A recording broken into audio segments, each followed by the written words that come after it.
Hi guys, welcome back with me again in the channel. On today's tutorial, I'm going to show you how you can fix Android phone black screen issues.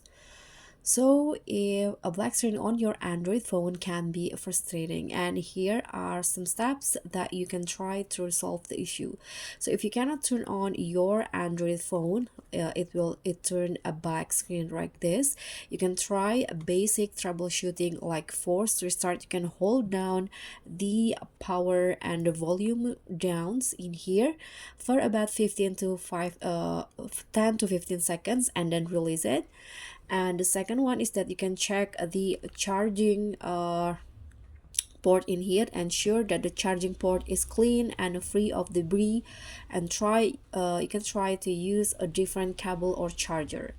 And the next one is that you can inspect for any physical damage, like look for any visible cracks or damage to the screen. Like this one, it might be the cause of the black screen because my screen here is cracked, you can see.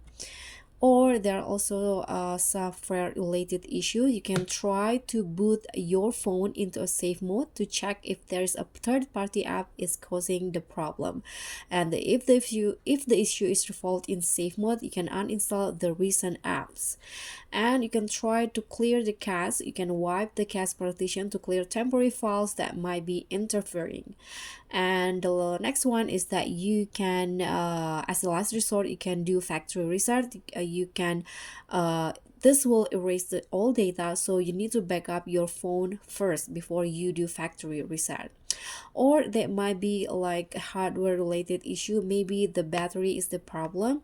If the battery is faulty, it might need to be replaced. And there's also display malfunction, like a damaged or faulty display can cause a black screen, so you might need to replace the screen here. And then as for additional tips, you can try to avoid overheating, like excessive heat can damage the phone's components. So if you feel that your phone is getting hot, you can just put it down first on or not use it for a few minutes. And you can also try to update the software. You can keep your Android system and apps up to date.